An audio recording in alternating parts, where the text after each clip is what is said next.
Arif.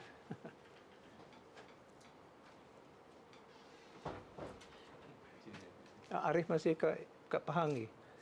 Arif? Masih, Prof. Ya, Idayu is thinking of trying to find a place dekat universiti kat Pahang. Can you give her Share. you ada contact Idayu? Cakap dia lah. Idayu came to see us baru ni. Ya.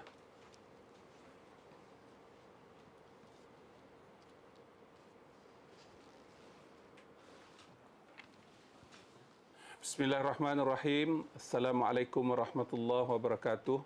Alhamdulillahi rabbil alamin. Wassalatu wassalamu ala sayyidina mursalin wa ala alihi wa sahbihi ajma'in. Rabbi syrah li sadri wa yassir li amri wahlul 'uqdatam min lisani yafqahu qawli.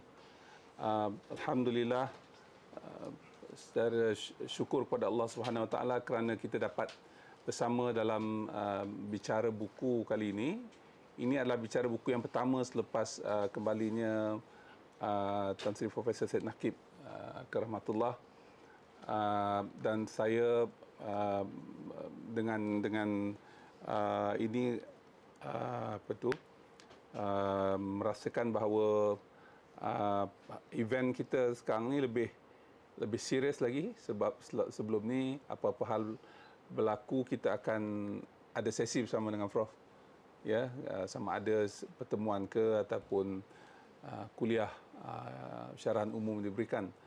Tapi sekarang ni kita hanya bergantung kepada buku-buku yang ada, kefahaman yang ada, dan alhamdulillah pada hari ini with us Profesor Zainiy Uthman akan bincang buku yang berjudul On Quiddity and Essence untuk siri keduanya.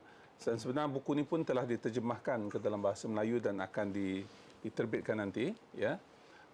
And then samping tu ada banyak majlis yang akan kita adakan untuk memastikan kepahaman kita tentang This is the draft. the draft. Ini draftnya. Saya sahkanlah draft ni. Mahiyah and That, ya. Profesor Zainiy Uthman yang terjemahkan buku ni. Nampaknya baguslah terjemahan ni. Okeylah. Jadi hari ini kita akan bincangkan buku ini untuk kali kedua. Sebelum tu saya nak maklumkan juga ada beberapa buku yang penting dalam keadaan semasa ni. Salah satu buku yang buku ni saya hadiahkan kepada Profesor Zainiy Uthman bertajuk Pulau Layang-Layang, Malaysia's Germ in the South China Sea. Ya, buku ni sebenarnya salah satu daripada buku yang kita terbitkan. Kita tu maknanya Kementerian Pendidikan Tinggi masa saya kerja dulu terbitkan untuk pastikan yang Pulau Layang-Layang ni ada dokumentasi. Dan salah satunya dokumentasi yang paling lengkap tentang Pulau Layang-Layang ni ialah buku ni. Dan Pulau Layang-Layang ini telah menjadi rebutan. Sebenarnya Pulau Layang-Layang ni di selatan sekali. Atas tu banyak lagi. Yang atas tu yang China claim. What is claim in Malay? Tuntut. Wah, tempatnya tuntut. Vietnam ini. Jadi yang bawah tu Pulau Layang-Layang namanya. Jadi nak tak nak kita kena tuntutlah bahagian tertentu daripada pulau tu. Dan dalam proses mediation antarabangsa, salah satu pada syarat tuntutan itu mestilah ada basis. Dokumen. Jadi pasukan ini telah diketuai oleh Profesor Muhammad Harun Abdullah ni, bekas pelajar UTM dulu, buat PhD kat UTM, naik chancellor dulu masa dapat projek ni. Telah pergi ke Pulau Layang dan juga dapatkan dokumen-dokumen lama di perpustakaan di London dan di tempat lain yang berkaitan. Jadi semua dokumen tu telah dirakamkan.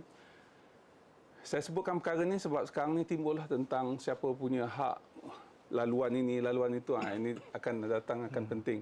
Jadi kalau kapal Malaysia lalu kat situ, ya, jadi kawasan tu memang kawasan kita. So ini sangat penting bagi saya, selain daripada kita bicara tentang persoalan falsafah, adab dan seumpamanya, faktor sejarah juga sangat penting. Buku Profesor Syed Naquib Alatas pun cerita tentang kebudayaan dan sejarah Melayu dan sebagainya, itu semua berkait dengan persepadanan, tarikh dan sebagainya. Ya, dan nama pulau itu ialah dalam bahasa Melayu. Itu sangat penting. pulau layang-layang, bukannya pulau nama Cina dan sebagainya. Menunjukkan bahawa tradisinya memang telah ada. Dan inilah sesuatu benda yang kita bincang. Kebetulan kita ni bicara tentang buku, jadi saya sebut tentang buku lah. Ini ada promosi sikit. Hari Selasa ni ada satu ceramah ataupun siri yang dibuat oleh MJIIT. Dia mulakan siri baru panggil MJIIT Insight, Malaysia Japan International Institute of Technology, ya, di UTM-KL. Dan kebetulan saya diminta untuk cerita tentang buku ni, Cleanliness in Japan. Buku ni insya-Allah besok hari terakhir saya kena buat pindaan kepada apa-apa saja titik yang saya nak tambahlah dalam buku ni.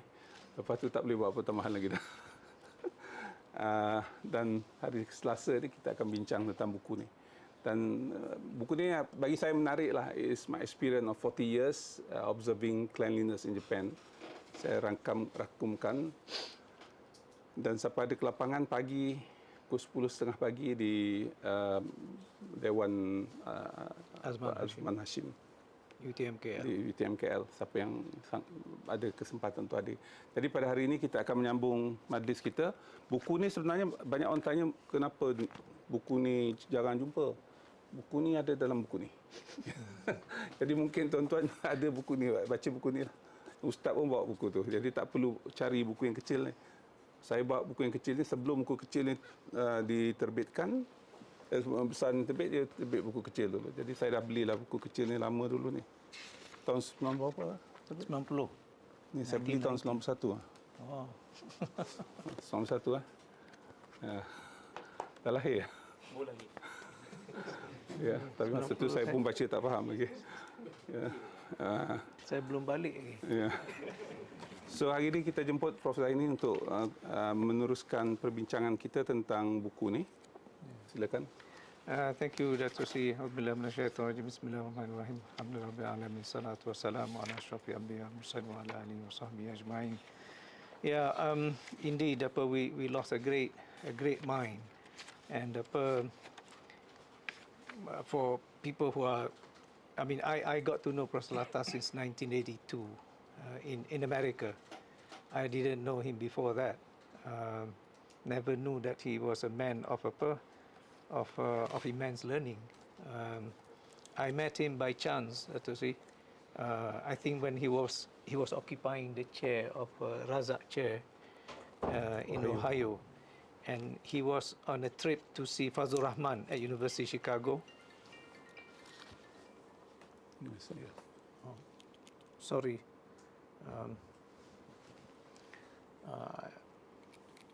He was visiting Professor Fazlur Rahman at University of Chicago, and at that time Professor Wan was a graduate student at University of Chicago, and one of his daughters was studying at University of Wisconsin Madison. To my help, please.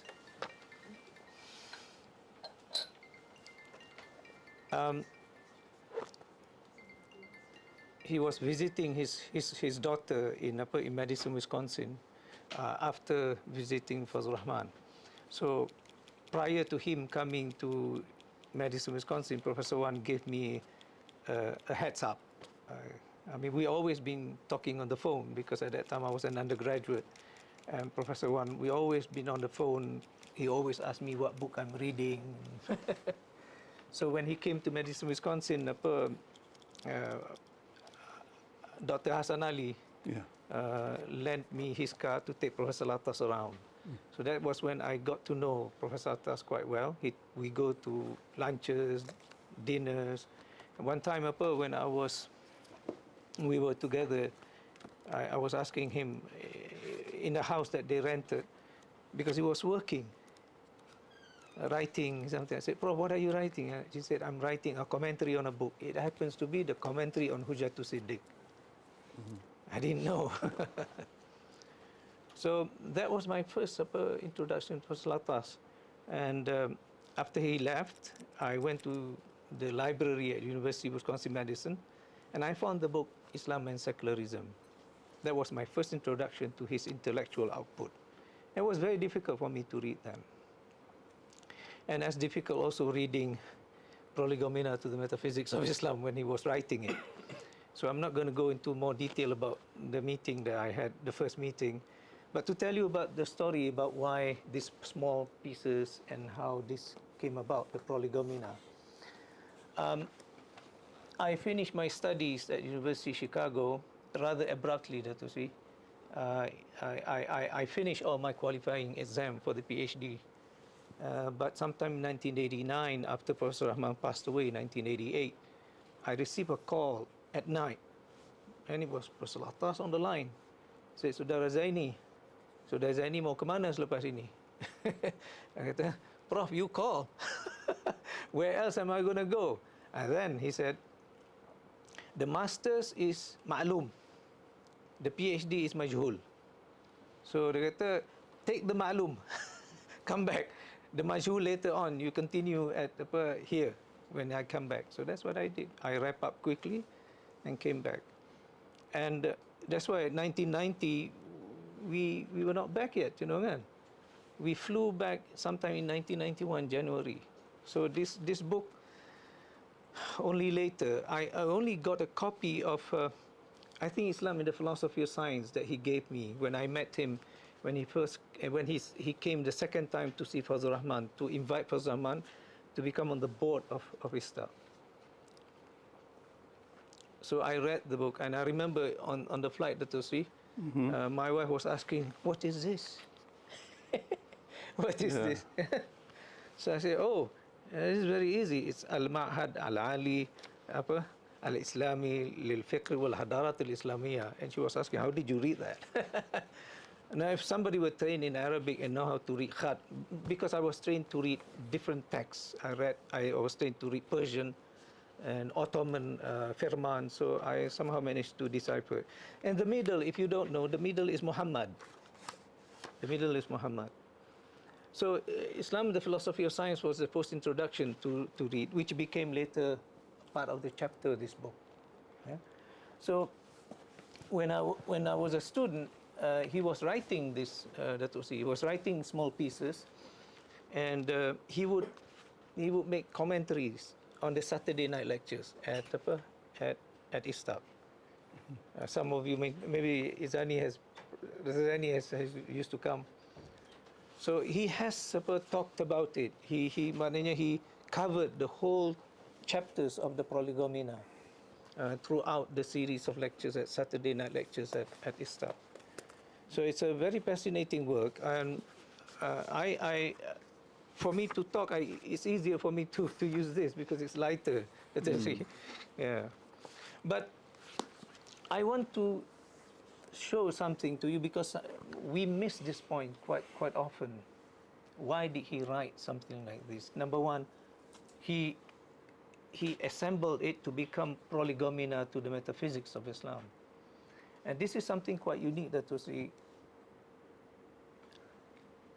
We are in Malaysia. It's considered to be the backwaters of civilization. Betul tak? Nobody takes Malaysia seriously. But here is this man sitting in PJ, Kuala Lumpur. He was thinking about metaphysics, that's to say.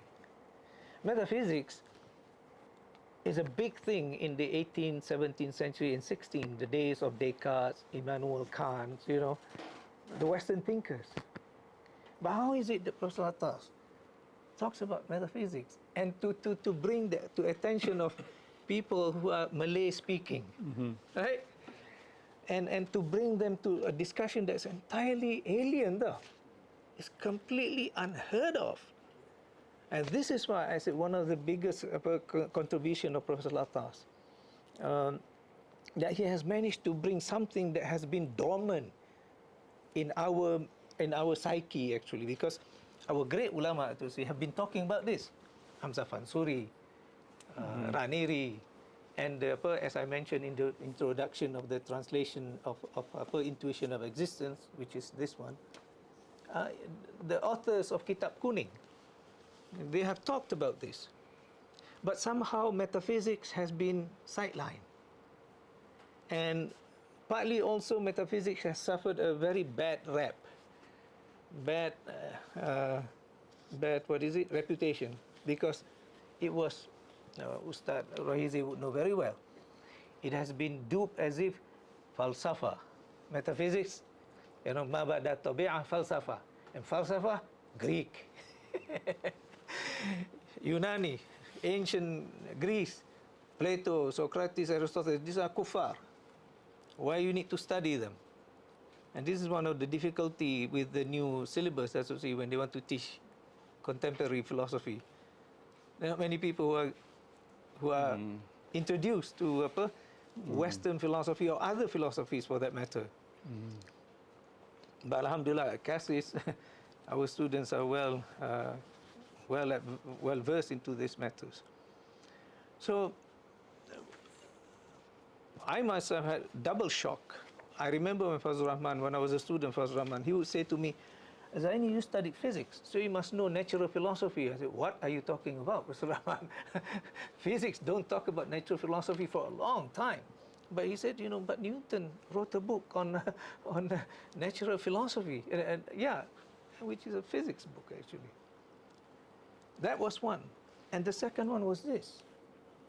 And I remember he would write chapter by chapter, and at every time when he finishes a chapter, he would give to Professor One a copy, and to me a copy.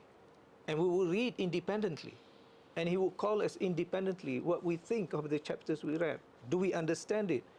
Well, I did say I didn't understand some of it, or most of it for that matter, because it's very new to me to see. Although I've read a little bit about the history of philosophy. So he gave you the handwritten? No, handwritten. No, sorry, typed by Puan Salma, who has typed it because the handwritten would be too long. Because he wrote in very big letters. So he made photocopies, one to Professor one for me. So I would read, and we would sit hours and hours after that. And then he would explain what he means by it. And this is why for people who may raise issues whether we do really have talaqi with Professor Alatas, the answer is yes. And I know personally, Professor Wan was, who had the sessions, and I had personally with him. You know, it was quite a privilege. It's amazing, this man, Dato. I mean, because he would sit and talk about this book, in greater detail. He would explain it. You don't see that regularly with normal professors, isn't it? Yeah. And for example, when I was writing my thesis, I would give him a chapter, and then maybe in 1 or 2 days I will get the whole thing, and we would sit for like at least 3-4 hours, not for the whole chapter, for every single discussion that we had about that chapter alone. So in order for me to finish that thick a book, oh my God, so many months that I had to go with him, to go through the two. So this discussion that he is trying to provide a framework of thought, which is missing. See, what is happening is that our Islam, Dato' has been torn into pieces. There are people who like Usuluddin, and this Kalam tradition, and they will go on and on and on, and they relish in the differences, the hair-splitting details in Kalam, So that's why Maturidi says this, Ash'ari says this, Fiqh al-Akbar of Abu Hanifa says this, and the Shia who says, and then you have the fiqh. Oh, the fiqh, they think they rule the world because it's Sharia, Sharia. And then you have tafsir. So none of it becomes unified. And this is what I mean when I wrote in Al-Attas, the psychology. I said, Professor Alatas, he triangulate the ideas in the major thought strains in Islam, the falsafa, the kalam, and the tasawwuf. So much so that he demystified mysticism in Islam, because he brought it from the level of, tasawuf ni benda-benda yang, I don't know, some people think it's so obscure, mystical, and mystify. But he makes it demystified, that you can actually read and appreciate that, because he brought it to the level that he arrested the discussion of falsafa to bring it into the proper lens of kalam. And then the kalam aspect, he brought it to the level that it has tasawuf aspect. This is quite a unique contribution. Bila separation of Islamic Islamic knowledge ni occurred. So people know Islam through Sharia, through ilmu kalam, and It was never separated, to see. What happened was, after basically colonization, our system of education became so much, it was broken into pieces. First, for example, when we go back, Dato, see, to the realm of the Caliphate of the Uthmaniyah, they were producing great works. But you see what happened?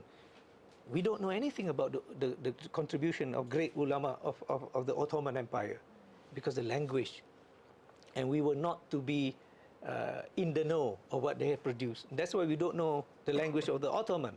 We only know Arabic, see? And Persian, no, we are not supposed to know, because that was Shia. That's the starting of the separation. The idea of nation state, you should learn what, and that's why they supplanted the education program. Remember what Raffles says when Raffles asked Munshi Abdullah, how did you learn your language? And Munshi Abdullah says, we learn it from the Quran. And then Raffles said, that's not your language. And that's the starting of the nationalization and the establishment of MCKK because of that. So that was the separation part. Our ulama, as we know, all of them were unified ulama. They were masters of many sciences. But once you started to say, no, your language is not based on the Quran, then by the 1960s, we decided to separate Jawi from, so you pull the form of Jawi and give it a Latin body. So we have Roman, we call this Rumi. Kan? Kalau dulu bahasa Jawi, sekarang ni tulisan Rumi. And so much so that the Jawi language has been renamed as tulisan Jawi. That's what happened to us. So it's basically, but the thing is, because of the separation, slowly we take into a new form of education and jadi national school, the separation becomes, it is, how do you say, subconsciously done. And this is why we don't realize that this metaphysics is very much at the very core of our religion. What I want to say, because Prof. Alatas, this is fascinating, let us see. Remember, we all know about his work, and which we're going to talk about in this. We all know his work, Islam, faham agama dan asas akhlak, right? As I said in this introduction also, Prof. Alatas, as I said last time, in many meetings here, Prof. Alatas was the first one who talks about the very basis of our religion is on Yaumu Alastu. وَإِذْ أَخَذَ رَبُّكَ مِنْ بَنِي آدَمْ مِنْ ظُهُورِهِمْ ذُرِّيَّتَهُمْ فَأَشْهَدَ عَلَىٰ أَنفُسِهِمْ أَلَسْتُ بِرَبِّكُمْ قَالُوا بَلَى شَهِدْنَا. But we forgot the following. The following, I think, it goes something like أَن تَقُولُوا أَنْ هَذَا أَن تَقُولُوا يَوْمَ الْقِيَامَةِ أَنْ هَذَا كُنَّا لَغَافِلِينَ. We forgot that we have bear witness upon this. That's why I say in the introduction here, Dato, that was the first experience of intuition of existence. We exist before Allah Ta'ala, not in the form of this, because we were made to know Alastu bi Rabbikum. Who is your Lord? Siapa Tuhan kamu? So, contrary to other religion, our religion teaches that we know God from the very beginning, at the very onset of our coming into being. That's what it is. And at what level? Well, according to Junaid, is at the level of al-Ayanu Thabita. We're going to talk in a little bit. That is a very unique thing. Therefore, now our metaphysics is not speculative metaphysics. It's metaphysics which is really part of our being, let us see. That is very powerful. But this is what I'm trying to impress upon all of us. This has never been discussed about the very source of religion. Betul tak, Ustaz? For us, agama, asyhadu la ilaha illallah. And then, you tak sebut tu, you kafir. Kalau you tak semayang, kafir. We forgot that itu. That's why Prof was saying, what is it, that the whole idea that religion is dead, That is the death of existence. Now that makes even more sense. And this is why the whole idea of existence is very, very primary in the discussion of Prof. Alatas. And this is why the discussion goes into what we now know as, and sometimes people have the wrong idea, wahdatul wujud. The whole idea is there. We owe the existence to Allah Ta'ala. And Allah Ta'ala, He not owe, but He owns the whole stratification, the whole level of what is called existence.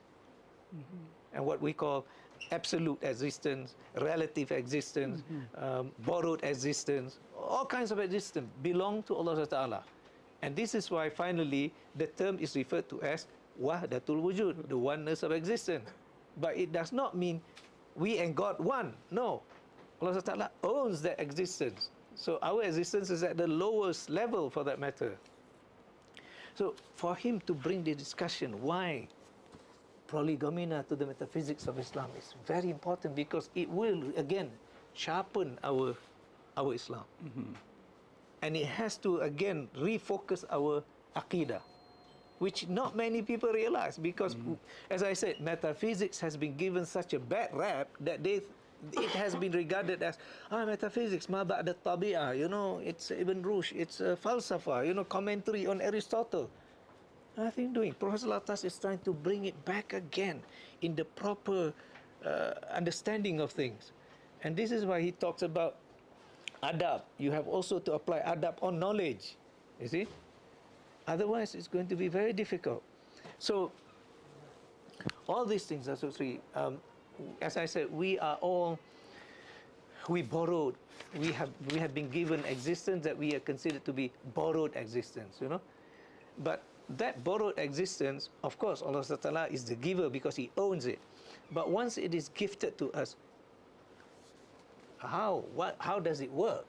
You know, what is it? And this is why he wants to talk about quiddity and essence, which is, quiddity is based on a Latin word, quid, s, which is in Arabic, Professor Altas was saying in the footnote, it is basically to be translated as mahia. And for him, because in the philosophical discussion among the Arabs, or in Arabic language, they say mahia is Arabic, it's from mahia, you know. But Professor Alatas goes deeper, because this is the strength of Professor Alatas. He said, no, it is from the hadith of the Prophet, arinal ashya kama hiya. So it's therefore for him, quiddity, mahia, is not something philosophically derived, but it comes from the wordings of the Prophet himself. Rabbana arina ashya kama hiya. So the mahia to quiddity, what are the things? What make things as they are? And then the question is, okay, when I look at Dato Seri, he is one Zainiy, I am the other Zainiy. Physically, we are different. Essence-wise, we are body, physical, organic material, life, blood, you know, and things like that. But what is the essence of this Zainiy opposed to this Zainiy? So therefore, we answer the soul. Yeah, but still different souls, yes? Different body, but there's an essence of Zainiy that refers to his soul, because his knowledge is different from mine. So therefore, that's why Aristotle and others in the philosophical jargon and discussion, they talked about the perfection of the soul as the acme of the person. So Insan Kamil for philosophers is the man with the best mind. But Insan Kamil in Islam is entirely different. The man with the best akhlaq, isn't it? But the akhlaq for us is dependent on religion. Okay? But where does religion lies? Religion certainly doesn't lie in our jawarih, in our physical organ or limbs. It has to do with the submission of the soul. The submission of the soul. So is that the essence of man? And this is why in the question of quiddity, it has to look at the materiality of it, and also the very thing behind the materiality of things. And this is why we ask, what are the reality of it? Macam when you look at a person, he was angry, but you know of him as a very collected, composed person. When somebody describes, oh, he was very angry, he was throwing stuff, and then you say, no, that's not the real Zaini that I know. He's a calm, collected person. And that's the word we call reality, haqiqah. And this is why in this discussion, this book, a lot of terms are being thrown, and it's very difficult, I understand. But we must understand this thing. Professor Alatas is trying to bring us to the point that when he says at the very beginning, you know, things are always, we look at things that they exist, you know. But what is it that behind that exists? But we know, for example, when the person dies, there's no more the physical aspect and there's no more the soul. We don't see it. But what remains with us is a memory of its effects. Apa tak? But are those effects real? Are those effects real? Or are they the product of the imagination of our minds? And this is where it's very interesting. This is where to see our ulama of the past, like Raniri in particular, and Rani was quoting other great scholars. Because how is it that in the mind something can exist, and if it is not real, why are we attending to it? So, is it imaginary? Khayal, because that's what we always associate, right? Khayal. But from khayal, now we understand creativity can be very important nowadays to make progress, right? And this is why Professor Alatas talks about these things in his book, Islam and the Philosophy of Science, and also The Nature of Man and the Psychology of the Human Soul. Maybe later on we can revisit this topic. Yeah. So the issue now is, something appears to our mind, but is it something so fleeting that it is unreal? No. What is real? What is real? See? What is real? That is the real question to this. And I will answer. He asked the right question. So the answer is at the end of the book. And this is how I plan to talk about the book. To sum up, at the end of it, the end of the chapter, to sum up the realities, because what is real? Real is an effect of something. Betul tak? That something has to have an element of reality. Yes? We in Malay, we call that hakikat. So, the realities are forms of the divine names and attributes considered in their aspect of difference. Oh, I know, this is very difficult. But you see, this is something quite very powerful. In there, if you realize, this is lies the saying, khalaqa Adam ala suratihi. God created Adam after his form. The form is the divine forms of Allah Ta'ala's attributes and names. But the attributes of Allah Ta'ala and his names are not something unreal. Betul tak, Dato' They're so real, that's why each one of us have some elements, some degree, some manifestation of love, affection, anger, giving rizqi, you know, giving knowledge, you know, receiving things. This is why all of these are aspects, sifat of Allah Ta'ala. And that's why they are real. And this is what is said in the Quran. Inna kulla shay'in khalaqnahu biqadarin. Everything is being created with a certain limit. Biqadarin. What is that qadar? The limit, the measure of the what is being read here?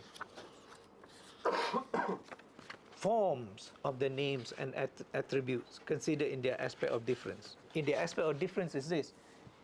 You have the different aspect of God's mercy from me. You have a different aspect of God's love than me. And that's how different we are. Even twins. Twins do not have the same degree of knowledge, affection, anger, whatever. That's what it is, you see. So that's why it's very important for us to understand in things that we see as beauty, you know. There are some trees with flowers of beauty. We say, oh, cantik. That beauty, Jamal, is an aspect of Allah Ta'ala in it. Allah Ta'ala has placed beauty on that flower. He has placed a certain, that's why it's real. Although, you know, plastic flowers, glass flowers, like that one, it has an element of beauty because it reflects. It reflects. Because there is an element of beauty of the Sifa Allah Ta'ala, Jamal, has been placed upon it. And this is what it is. That's why all these things are real.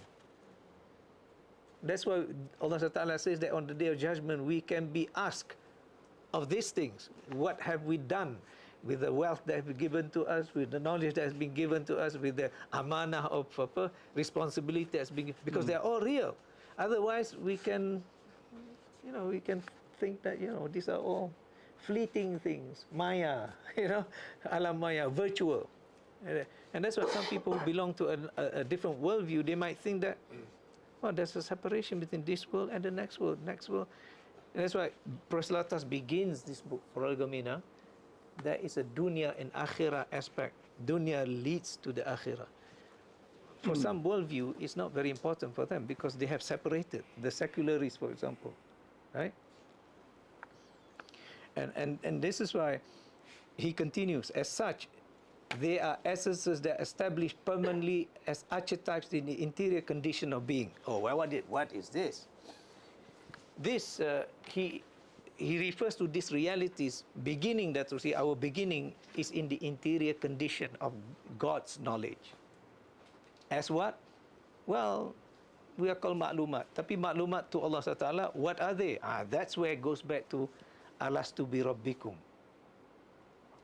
Alastu bi Rabbikum, because we were at that particular juncture not in this form of existence.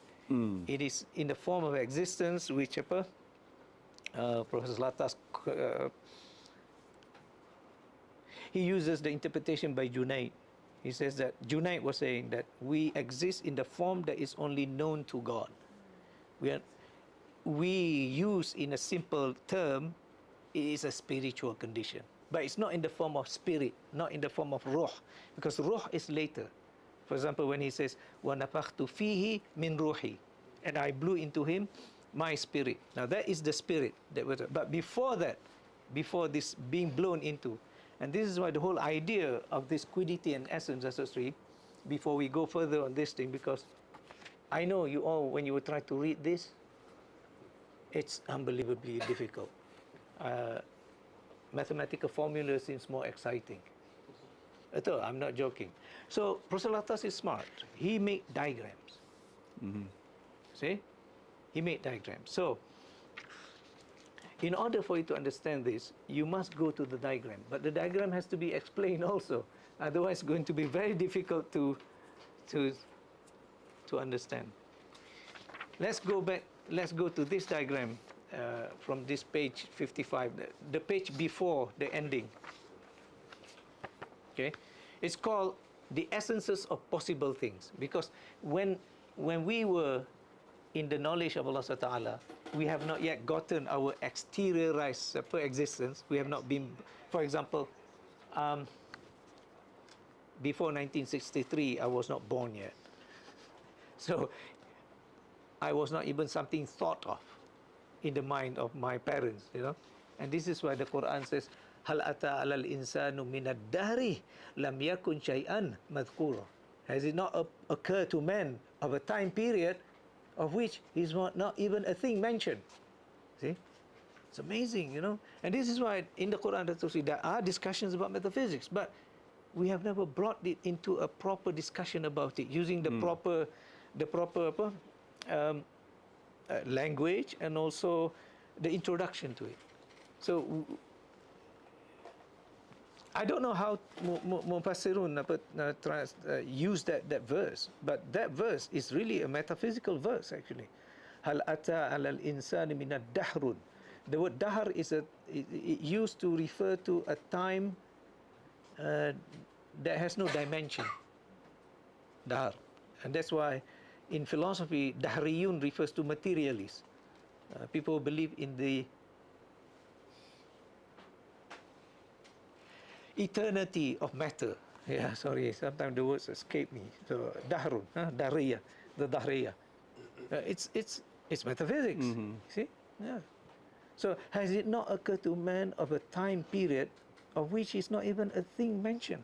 Lam yakun shay'an madhkura. This shay, the word shay, always occur in the discussion that Prof. Alatas in this book in Arabic and also in my translation later on. Because the shay is the thing, is a thing, really. Shay is Arabic for a thing. A thing has two aspects, the essence and the mahiyah. And that's what it is. If the essence and the mahiyah are together, then it is real. Once it is there in front of you, it is a reality.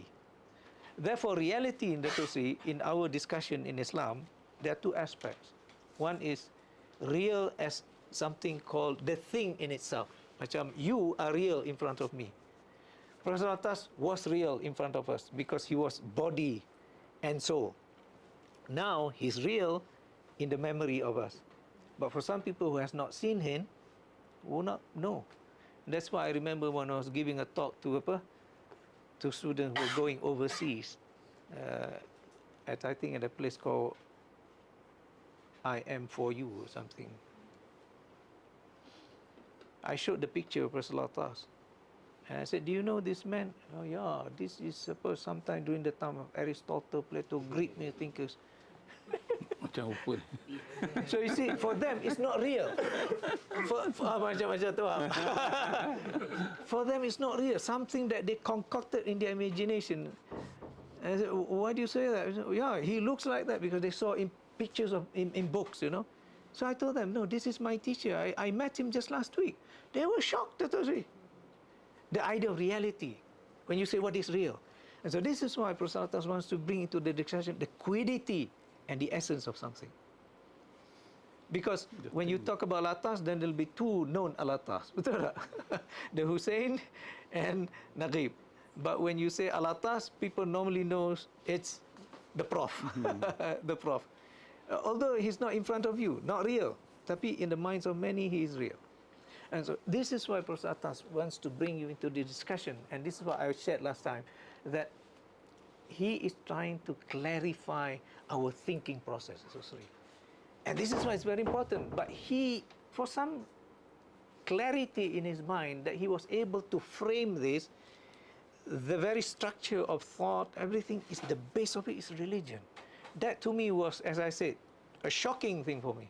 So I said, when I finished reading the draft that he showed me, I said to him, I said, Professor Alatas, I only wish Muslim scientists read and understand these things that you're saying, because it will change entirely, you know, their structure of the universe that they understand. Because, you know, like Dr. Azmi, myself and others, you have your basics in physical sciences, right?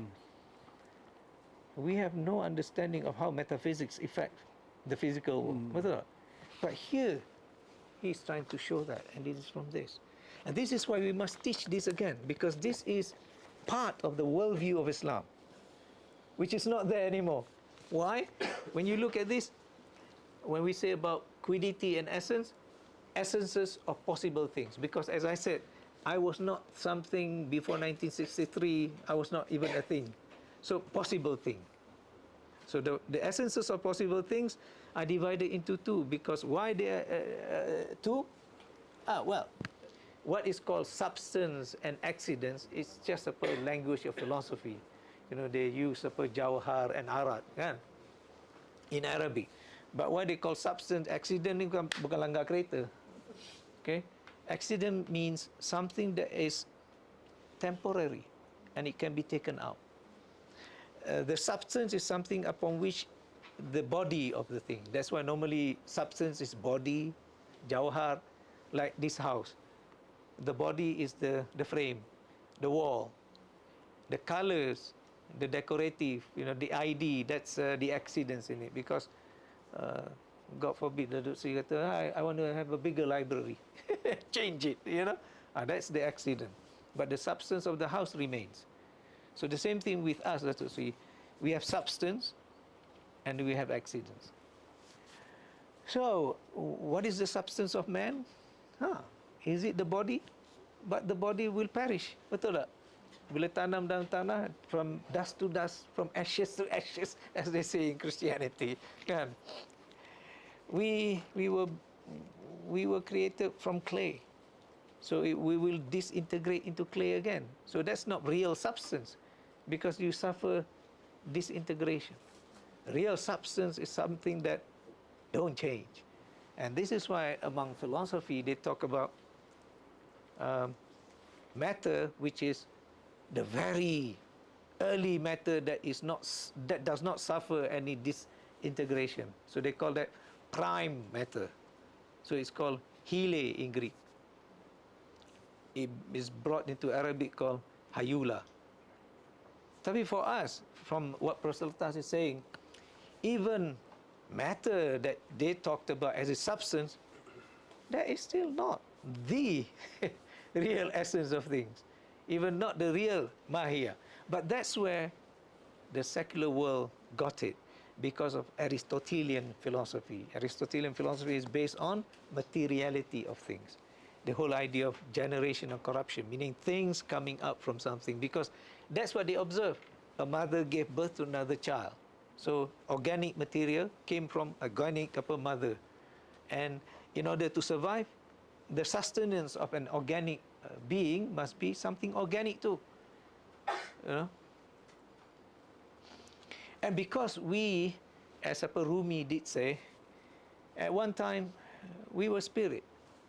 A notion of spirit that is pure, but there is evolution of the spirit, meaning we have to go through the jamadat.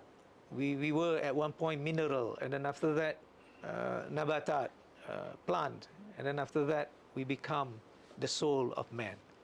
That is the highest soul. And this is why it's very important.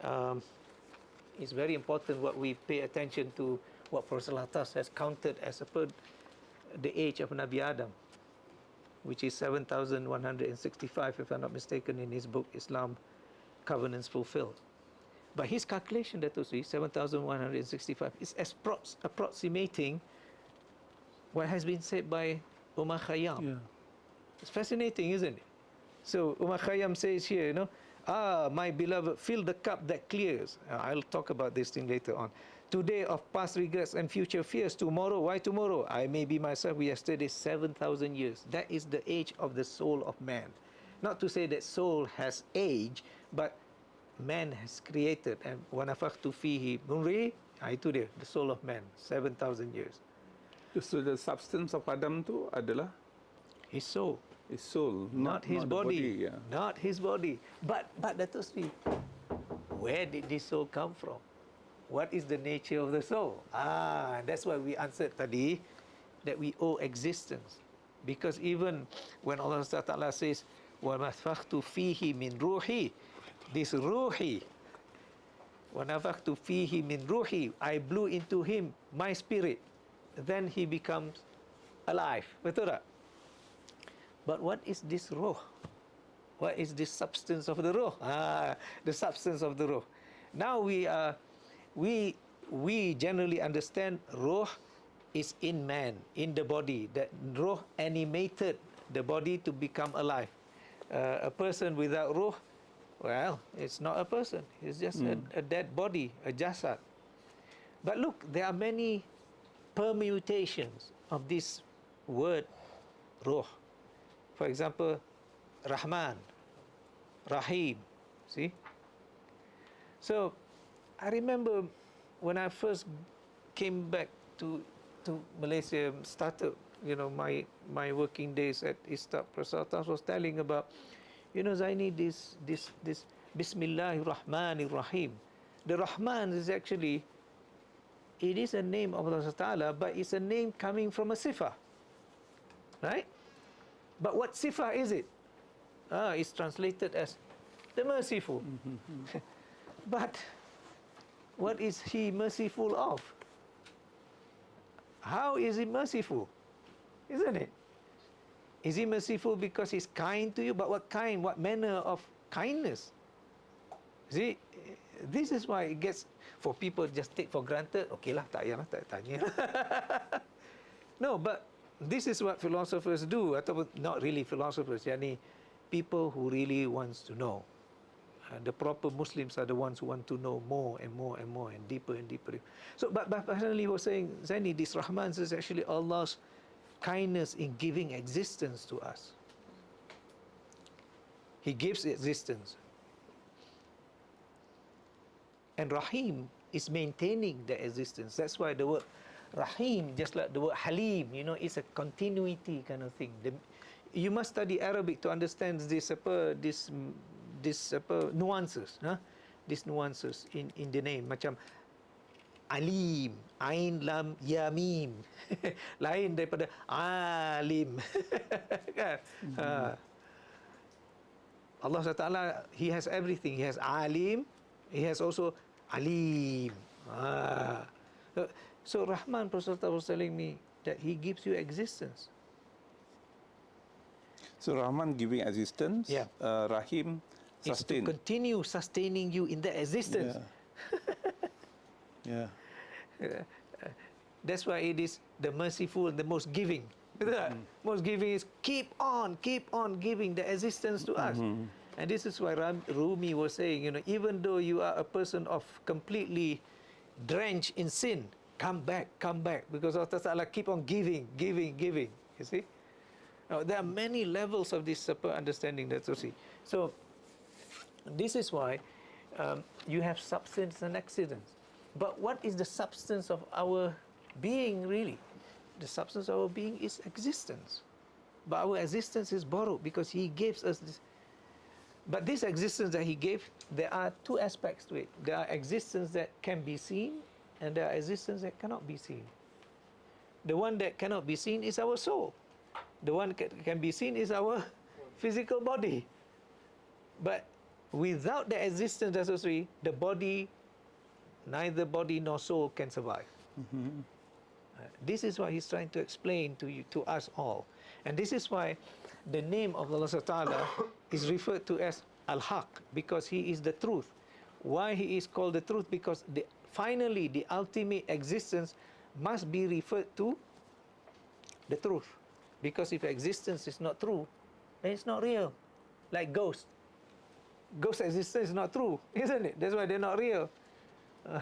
So I remember I was teaching at the university, that was teaching undergraduates, and I was asking them, do you believe in ghosts? Okay, I said, very simple demonstration. What happens if there's a blackout in your dormitory? You will be shrieking like mad, especially, the girls, betul tak? What are you afraid of? They will all answer unanimously, hantu.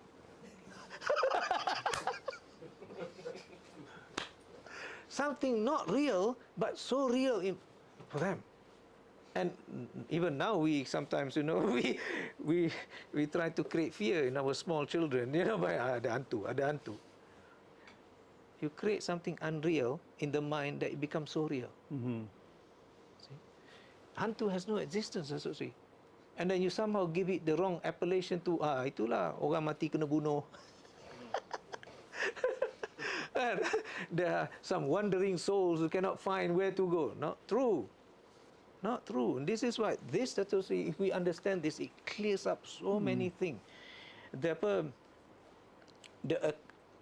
The accruement of false things in our mind, in our belief. It's fascinating now, this idea of metaphysics. If we truly understand, our Aqidah becomes clarified.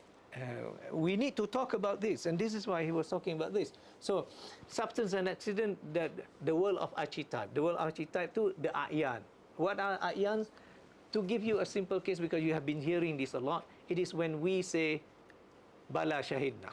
We are at the level of A'yan. That's the world of archetypes. But there are other things that are at the archetypal level.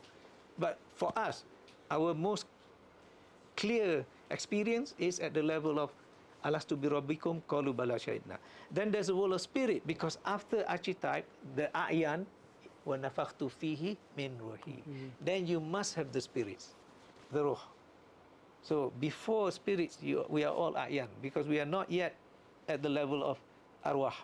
And that's why there is a world of alam arwah, which is called alam barzakh.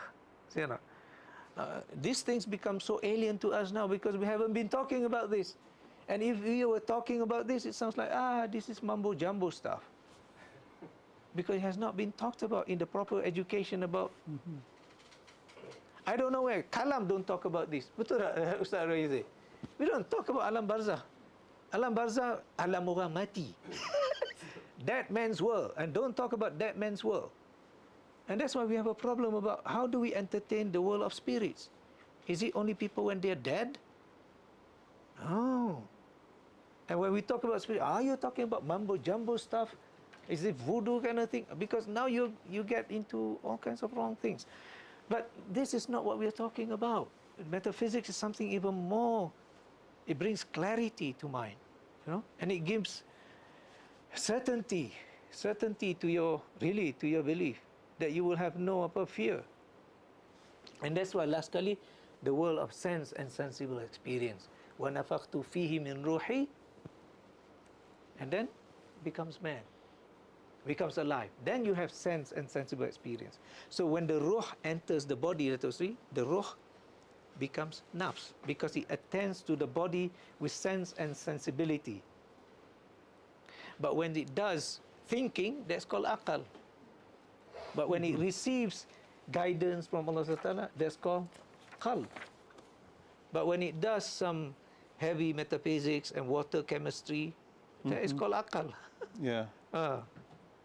But at the ground level, it is ruh. So the ruh, it has to be attended to. That's why prayers doesn't help in our water chemistry, Dato. Yeah. Betul. You pray 5 times a day doesn't help your quantum physics. But there is something for the ruh. You cannot use your prayer for akal. It doesn't work. That's why I've been saying you cannot intellectualize your salah. It doesn't work. It's mismatch. It's mismatch. See? And that's why you cannot even equate our salah to, like, for example, it's an exercise of the body. No, it is not. That's why our ulama classify it as amalan ta'abudi. It's called ibadah. An act of service as servanthood, you know, as a slave. Ibadah. You know, because why? We are bonded. This is why the covenant. The covenant mithaq, you know. Alastu bi rabbikum, that is the first covenant, betul tak? And then there's mithaq nabiyyin. And when you make mithaq, you are bonded.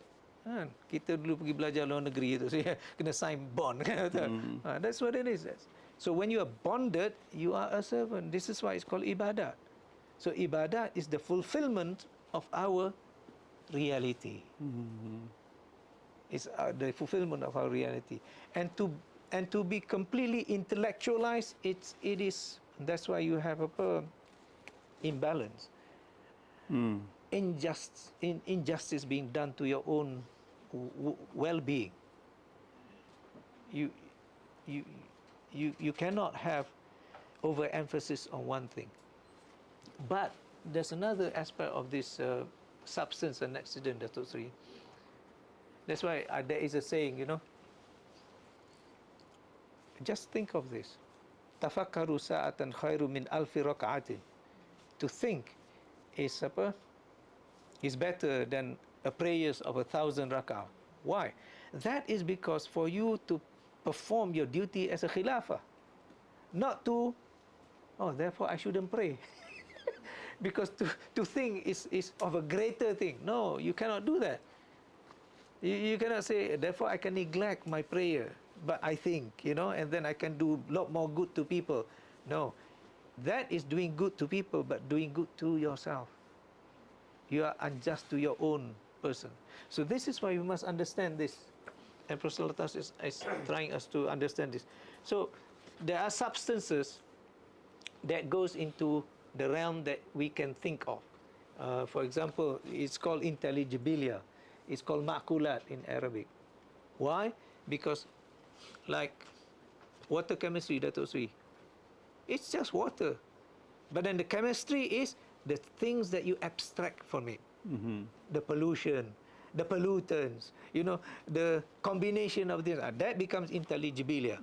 But for him, he needs also sensibilia. What is it? Smell the water. Betul tak tu see? Is there coloration? Kan? Change in this, the pH, the whatever. So he develops that.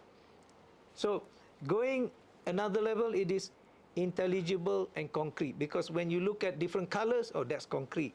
pH 7, it's neutral. pH 8, it's what? Alkaline. It's more purplish, isn't it? To see. So that's concrete. See. So the same thing in our condition also. When we think about things, and this is why I keep on saying I wish our educators understand a little bit about these things, you know, so that, you know, we have been talked about Bloom's taxonomy and things like this, but we don't look into this, you know. The teaching of what is it that we are imparting. It's not about what the students are getting, but what are we imparting, and this is what it is. So eventually you go beyond intelligibilia, and then you go intelligible, and then finally existence. But Dato Sri, this is what we've been talking about. Is existence a concept, or is it a reality? Existence must be real, otherwise all these things doesn't make sense. And this is why existence, wujud belongs to Allah Subhanahu wa Ta'ala. And this is why one of his primary attribute, Allah, wujud, that his existence is qidam, meaning eternal, and then baqa, everlasting, you know. And then because of this nature, mukhalafatu lil hawadithi, you know, he is different from things which are originated. Qiyamuhu bi nafsihi, he is subsistent, you know. Wahdaniyah. If you read again, all these things is actually being represented in this diagram. In this diagram. This diagram is called the ontological descent of being. Another term for being in Arabic is wujud. But the problem is, we have been using, well, we have not been using. That's why the word being, apa binatang ni being. Betul tak? We have no clue what it is, you know. I remember, it was a nightmare for me. Unbeknownst to me, Dato Sri. Yeah. My PhD viva. Professor Alatas was the chairman, Professor Wan, Mudathir, about 8 of them. The first question from Professor Alatas, can you tell me what is being and existence? Ah, la la. Can you imagine a question like that? First question. Read my chapter. Chapter 3. See, because we think existence is a concept. Yeah. Being is like here, you know. You are here. You are being here, you know. But being and existence, this is why we must understand language in English, because being is a verb. In Arabic, there's no verb called being. It's kana, you know. It's kana. You don't say being as wajada, you know. Wajada is you find something. That's why I translated intuition of existence as wijdan. Because what is found is your own existence. Unlike Descartes only talks about cogito ergo sum, I think therefore I am. He thinks, you know. He was thinking, otherwise the opposite to that is, how is it that I'm not dreaming? Because he was asking the same question, what is real? Am I thinking real, or am I dreaming? And this is why in the Western world, they have a problem of whether our words represent reality or not. Truth and reality. A.J. Ayer, there's a book about language, truth and reality. Yeah. A.J. Ayer was among those who followed the Frankfurt School, isn't it? Hey, Hazika can make it, alhamdulillah. So again, yang tadi tu, existence and being. So verb for being. Existence? It's concept. Concepts, okay. That's what we understand now in our use of language. But Arabic doesn't have that. Yeah. Arabic, when you say kana, You are there. In fact, not only you are there, you already passed. You know? That's why the word kaun in Arabic, to represent this creation, kaun is from the word kana. Okay. Yeah, the universe is kaun, but which means it was created in the past. The word kana is very fascinating because it has the element of time and space at the same time. That's why in Islam, the Islamic worldview, time is not independent. It's not running about, you know, flowing on its own. Because in physics, they have a problem. You have 3 dimensions, X, Y, and Z. That's physical. But where does time reside? Where does it reside? Betul tak? X, Y, Z. Where do you put time? But for us, time is coterminous. Time is at the same time when you take your existence. That's a little bit of a thing for physicists to think about. So this ontological descent of being is something very important for us to understand. Being is absolute. Being means wujud mutlak. As I say, it belongs to Allah Ta'ala. He also have that attribute. It's an attribute of Him. Macam Allah wujud kidam baqa tadi kan. So the wujud Allah Ta'ala first at the level of non-manifestation. What is this non-manifestation? Maknanya He as He in Himself, that people always use in Arabic, kun He that. He has that, the essence, but we do not know the essence. Nowadays kita tahu essence vanilla, a concentrate, because we can look at the liquid and it has a smell of vanilla. Yeah. Betul tak? So we call it essence vanilla. Essence from the word essence, you know. But that in our use of the language, in the discussion like this, as I say, essence, we don't mean of that nature, all right? We mean the reality behind it, okay? So the term that to meaning, that's the way the mind can think about it for the time being. So at this level, non-manifested, kun He that, He is hidden. There is a hadith saying, you know, kuntu kanzan makhfiyan. I was a hidden treasure. Kuntu kanzan makhfiyan. Fa ahbabtu an u'rifa. And I love to be known. Fa khalaqtul aflaq or something like that. And I created creation. Professor Attas used the term here. If you follow properly in this discussion and other chapters later on, the following chapters, after this is upper degrees of existence. He says, fa ahbabtu an u'rifa. It goes down here, the movement, meaning the non-manifestation, unknown in His own. This is there's a famous hadith, you know, Allah Ta'ala fil ama, He was in a dark mist, and that's what it is. It's a description of unmanifested, meaning He has not yet He is in His own condition that unknown to us. We know Him by the names that He gave to Himself. La uthi thana'an alayka kama athnaita ala nafsik. We cannot extol praises to Him, to Allah Ta'ala, unless with the praises that He Himself has informed to us. This is the saying of the Prophet, and these praises are He mentioned to us, so by His names and attributes. That only occurs at the level of divine unity, which is the next, which is the first determination. And that's why it's called divine unity. In Arabic, it's called wahda. Wahda.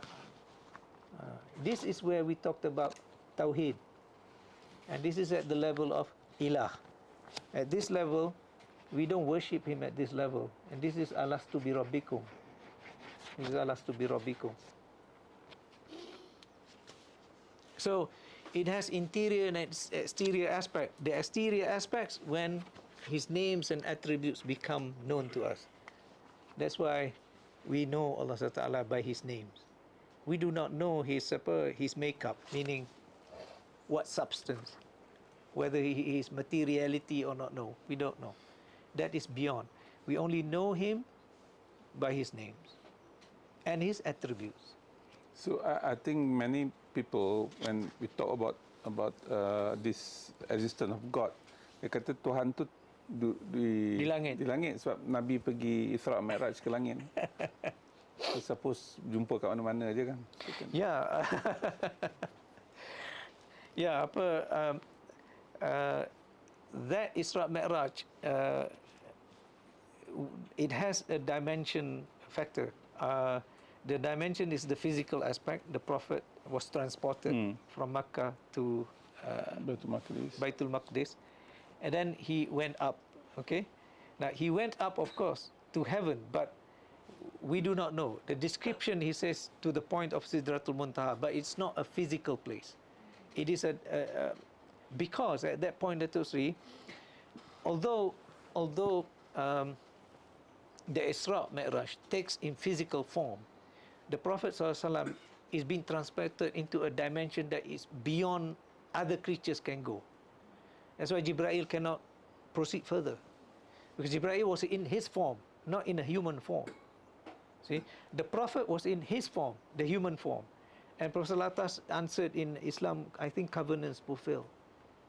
The answer, the fact that Isra Mi'raj was in a physical form because the Prophet needs a transport, that was Buraq. If it was only spiritual, he wouldn't need the Buraq. But he was transported into a dimension that is only known to Allah Ta'ala, because we don't know where Sidratul Muntaha is. Because to put it in this creation, I don't know. I must say I don't know. Yeah. Yeah. Okay. Okay. So the other thing, ada question. Ada question. Oh, sorry. Yeah. Oh. One question. Does our existence is with a choice or without a choice? Good question. Yeah. The other one is slightly longer. Wait. Okay. When the answer is, when the question was, وَإِذْ أَخَذَ رَبُّكَ, and "id" here is not conditional, but a statement of time. When? Okay. وَإِذْ أَخَذَ رَبُّكَ, when God asked the progeny of Adam, Alastu bi rabbikum, we all answered, Qalu bala shahidna. Those that are now here, we chose to be here. We chose to be here because the continuation of the verse that Shukri is that inna kunna fil yaw inna fi yawmil qiyamati an hadha kunna laghafilin. We on the day of judgment will say we forgot this. Yeah, that's what it is. It's not the question that we did not choose to be here. We did choose, but we forgot about that choice. That was the thing. And this is what Professor Alatas had to say. I now remember. He keeps on saying the purpose of religion is to return us to our original state. What is the original state? Of making tashahud of Allah Ta'ala. And this is what I was saying in my introduction. It's fascinating that to see only Islam has the very origin of our existence with Alastu bi rabbikum, am I not your Lord? And the closing of that, when we die, what was the first question by the malaika at the qubur? Ma rabbuka. Now it makes sense what Professor Alatas was saying. The purpose of religion is to return us to our original state. What is the original state? To keep on witnessing that Allah Ta'ala is our Lord. That's the thing. Because the Quran after that talks about how we are being misguided, led astray, drawn to love this world. Thaqilhum fil ard. You know, our feet are so very heavy, stuck to the ground. You know, because that's what we are being tested actually. Yeah. Next question. Yeah. Salam, Prof. What can be the point of relation between soul as explicated here to proper study of psychology as cure to modern psychological ailment such as anxieties? Okay, thank you. And this is what I think is quite a very interesting question that you see. That's, I think, what Professor Alatas inadvertently, I mean, he did not want to go into, you know, psychologist discourse properly. But in his book, Islam and Nature of Man and the Psychology of the Human Soul, and also in my book, Alatas Psychology, which is this one here, I wanted to bring back the very basis of our psychology, so that our psychologists and psychiatrists look into the Islamic makeup or Islamic explanation of the nature of our soul, of our psyche, in order for us to identify what is called as ailment or psychotic nature, and can that somehow be attended to with a proper understanding of the reality of man. Because you want to know the source of the problem, not only attending to the symptoms, isn't it? You do not know the makeup. I mean, if you do not know the physical nature of the human body, how can you attend it with some medication? You must know, isn't it? And even when you look at symptoms, it's only a description of what the actual ailment. So the reality of the thing must be known. So the very nature of the human soul, we must look again. What is it? Well, that's what. It's very spiritual in nature. Unfortunately, the attending, the modus operandi today of modern medicine, they don't look at the so-called spirit of it, the spiritual side of medication. For us, for example, illness, ailment, is a reduction of sin. But because modern day today, they don't regard sin as something that is detrimental to your health, isn't it? So, lagipun fokusnya lebih kepada akal. Yeah. Ya, dia sebab tu pergi mental health. Dia sebut mental health. Padahal banyak lagi bukan mental saja. Okay, let's look at this, for example. Yeah. There's what is it? Ala bi dzikrillah tatma'innul qulub. Is it not by the constant remembrance of Allah that hearts can be rendered at peace or at solace? The problem is, for the longest time, psychologists don't look at the heart. They look at what Dato was saying, mental issues. So this is where it is all missing. So they have all this screening of your brain. Your brain. 2 days ago I was in hospital MSU, specialist hospital. So I mean, with all these latest gadgets, you can screen your brains very easily, and of course it give you maps lah, kat mana. So kena letak sini somewhere, kena masukkan some liquid kat sini supaya dia more balance. That's the modern way of doing things lah. Tapi I think what is important, they can show this is our theory, and this is what we can do, and this is how we solve it. Ya, jadi saya fikir for us, we know that we have roh, we have akal, we have nafs, we have heart and whatnot. So how can we come up with some integrated understanding and treatment impossible. So kalau misalnya kata ada proxy mapping ke apa semua, so that we can, that will be more. And this is why we need to go back again from the to the works of our great ulama of the past, like Ghazali, Ajaibul Qulub, the miracles of the heart. It's not being read by any of the psychologists today, because the matter of the heart, the qalb, is missing. And this is why Prof. Alatas was, and you look what the Quran says. And as I said, my wife found this verse in the Quran, although I've been talking about, because I mentioned in Al-Attas psychology, that was really like a major thing to me. فَمَنْ كَانَ عَدُوًا لِجِبْرِيلٍ فَإِنَّهُ نَزَّلَهُ عَلَى قَلْبِكَ. Revelation goes straight to the qalb of the Prophet. It doesn't go to the ruh. It doesn't go to the akal. It doesn't go to the nafs. It goes to the qalb. Therefore, the qalb plays a very important role. Now, where is it in today's understanding of psychology and psychiatry? Qalb is being put at the center of it. We somehow fell into their nomenclature and their caricature or their classification as this is mental disease. But the Quran says, "Ala bi dhikrillah tatma'innul qulub." So the qalb can be rendered at rest and at peace by dhikr. But what dhikr? You will find it very interesting, you know.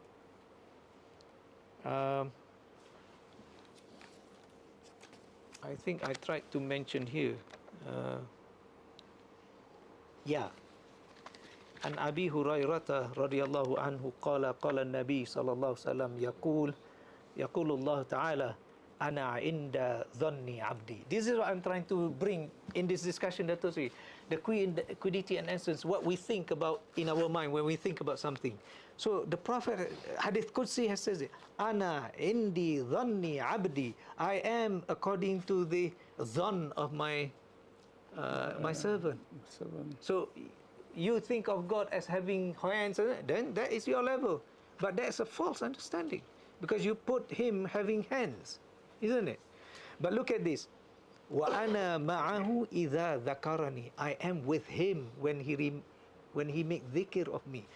We don't teach this in psychiatry. Yeah, when people who are sick, we don't remind them make dhikr, you know. We don't appease. That's why when I was part of a university previously, we tried to introduce this in the training of doctors and nurses. Because I said to the doctors in training, I said, everybody who is lying sick in bed in the hospital, when the doctor or nurses say something, they'll follow. But what we are missing now is that the spiritual aspect that pertains to our health as a Islamic, you know, people who believes in Islam. We cannot somehow having that attendant. So this is the hadith, you know. Because at that point when you are sick, you don't remember nasi dagang. Betul tak sih? Betul, you craving nasi dagang. Only I can get better. I want to walap nasi dagang lah, you know. But that's the time for you to sort of slow down yourself and think about it, you know. I'll give you an example. It happens to me recently, you know. I was in an emergency and something happened. My blood pressure went so low that I saw the world closing in. It was getting dark and darker and darker and darker, and I was calling the nurse. I said, I'm sorry, I don't feel very well at all. Something's not right. But at that time, I was making dhikr. Subhanallah, alhamdulillah, wa la ilaha illallah, subhanallah. Because I know you should not pass out. You try to keep awake as possible. Alhamdulillah, slowly it begins to open up and getting clear and clear. I think it was okay after that, after some time. And my daughter came, brought me sandwiches, and I finished the whole thing. That's when you want to wall up something. But at that point, when you are at a crucial point, Ana indi dhanni abdi, Ana ma'ahu man dhakarani. I am with him who make dhikr of me. So we don't emphasize this, that when you are sick, you are alone, no nurses attending to you. Make dhikr. You know? Because what is there to occupy your worry with? It takes away, because, you know, Allah Ta'ala gives you existence, and you have to go back with him who gives you existence. That is why we are asked to remind someone who is, you know, on deathbed or whatever, to make tashahud. Because of that. So, ana ma'ahu idza dhakarani. Fa in dhakarani fi nafsihi, dhakartuhu fi nafsi. If were to make dhikr for me in his heart, I will remember him in myself. Wa in dhakarani fi mala'in. If he were to make dhikr of me in a gathering, dhakartuhu fi mala'in khairin minhum. I will make remembrance of him in a greater gathering.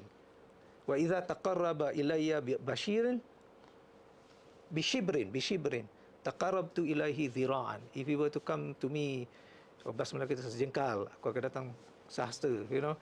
Taqarraba ilayya dhira'an taqarrabtu ilaihi ba'an, wa in atani yamshi ataituhu harwalatan. If he were to come walking, I'll come running. This is what it is, you know. So this is, what is it that you think about quiddity and essence at that point? Because the real thing, quiddity and essence that exists, the real, is Allah Ta'ala. And that is why we are always reminded. Yeah. That's why I said, when I read this now, it becomes more, you become more certain of your religion. Because Professor Alatas, I was telling, I think I was telling Shukri or somebody called me the other day. Shukri, isn't it? I thought I was talking to you. Professor Alatas demystify mysticism. He de-philosophized philosophy and he de-kalamized kalam. What happens is the sweet taste of Islam. You live with a nice balance of falsafa, kalam, and tasawwuf. His tasawwuf is not that kind of tasawwuf that denies the world. You look at him, you know. He enjoys food. He listens to music. At Istat, we used to have a concert, you know, Ghazal concert live. Fadil Ahmad came to play, you know, yeah. And he would have a monthly, I don't know, dinner where we have kambing golek. Yeah. And then sometimes we would go to each of the professors' house. They would make dinner and we'll have food, you know, good food. Can I ask a question? Yeah. Looking back to this one. Yes. The diagram. The most holy Effusion. effusion, and then the second holy effusion. Okay, all right. Thank you for asking, Dato. The first non-determination, non-manifestation, in order for existence to somehow manifest itself, to make known, it goes through something which is called effusion, fade in Arabic. This is the source of many different interpretations. For the Ishraqi, they call this Ishraq, you know. No, but for the proper Sufis, we call this Faidul Aqdas. This is Faidul Aqdas, most holy Aqdas. The second one is Faidul Muqaddas. Okay, so if you read the writings about this, what is a Faid? It is, okay, existence, as I said, you must understand these things. If you look at this diagram, Professor Alatas says the exterior and the interior. Don't talk about existence, that would be a bit difficult. Professor Alatas used to remind me, think of it as energy. You don't see energy. You see the effect of energy, like this light that you see. Mm-hmm. You see energy as your water heater. So that's what it is. The exterior aspects are the effects of the energy. So the exterior aspects are the effects of existence. Existence itself you don't see. You don't see your ruh, but you see effects of your ruh, because we know knowledge is not in my brain, because my brain is so small. I think the brain of a cow might be bigger than mine. I don't know, you know. Hippo may be bigger, I don't know. But the point is, it is something spiritual.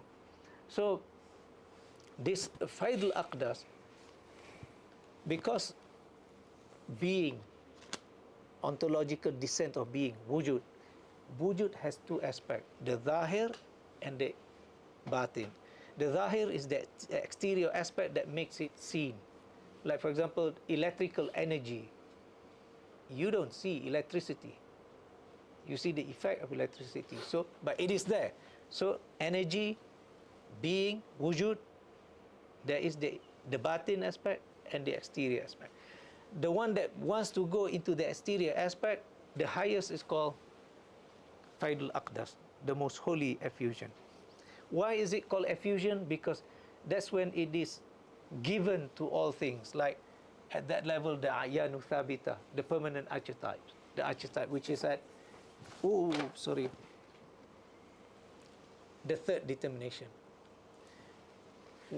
Remember, we read, Dato, realities are the forms of the divine names and attributes. Second determination, the names and attributes. The third determination, permanent archetype. So the forms of that. The forms are also, in another language, it's called dhil, shadow. The shadow of the names and attributes. Why we say this? Because when we were in the knowledge of Allah Ta'ala, we are not things. We are in His knowledge. But like you and I, that you have knowledge in your mind, in your intellect, yes? That thing in your mind we call them intelligible forms. Intelligible forms, another word for it are meanings. Because meaning has no form. Like if I were to say to you, triangle, yeah, you know, it's a shape. But I don't refer to any particular triangle. Betul tak? Yeah. But you somehow conceive of it as a triangle. There is meaning and there is form associated with it. So that is called intelligible forms. So this is why here we are, in a way, because of the permanent archetype, we are intelligible forms in the knowledge of Allah Ta'ala. Yang first to fifth determination apa? Determination? Good question. Inna kulla shay'in khalaqnahu biqadarin. We have created everything in its due measure. Determination, Dato see, and the word for it in Arabic is taqayyud. The qaid, bahasa Melayu, kait, K-A-I-T. Dikaitkan. K-A-I-T, kait, qaid, ikat. Okay? So, what is it that is qaid, taqayyud? Allah SWT, on things which are inanimate, He gives them ahkam. Sebab itu, that's why you see planetary bodies, you have rules, laws, hukum gravity. That's called ahkam. But for people like us, living beings, that is given akhlaq. That's why Islam faham agama asas akhlaq. You are not a normal human being if you behave beyond the normal akhlaq of a human being, isn't it? Which include hukum, which means a normal human being don't kill others. Kan? So when that akhlaq has been contravened, then the judgment should fall. So for human beings, so okay, wait, let's see. The qadar, the qaid tu, the akhlaq, is where Allah SWT gives you your due measure of rizqi, your umur, your knowledge, your this, your that. And this is why He says, Inna kulla shay'in khalaqnahu biqadarin. The limit, yeah. So untuk human being is akhlak. Yes. And then untuk alam is hukum. Yes, yeah. That's why you cannot talk about akhlak of quantum physics. Yeah. You talk about hukum alam, betul tak? Hukum alam. Tapi how we behave towards alam, that's akhlak. Yeah. Which is what quite fascinating to see, because you like environmentalism, betul tak? Yeah. That's why it's part of our akhlak to the world, which is to do justice. To do justice is actually umurun akhlaqiyah, betul tak? It has to do with adab. So this is why when I look at this, you know what Prof. Alatas is saying is very fascinating, Dato. Cuma it has been completely mystified. People don't understand. They say, "Oh, ini apa ini?" Betul tak? But it is so understandable now, you know. So the world of empirical things, this world, alam syahadah, is at the fifth determination. This is alam syahadah kita, this world. This is what is called martabat 5 dalam some ideas of about existence. But in this part of the world, kita faham martabat 7. Betul tak? 5 because of this. 1, 2, 3, 4. This is none. This is none, kan? So it's not considered 1, 2, 3, 4, 5. Okay? Why is considered 7? Because sometimes they count this. Ini jadi 6. Okay? But then after this 5, so 6, bawah tu dia kira satu lagi, jadi 7, which is the exterior part. Martabat 7.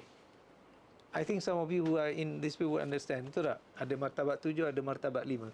So Delhi Prof. Alatas belongs to this, the fifth degrees of level of existence, because you won't see the first one.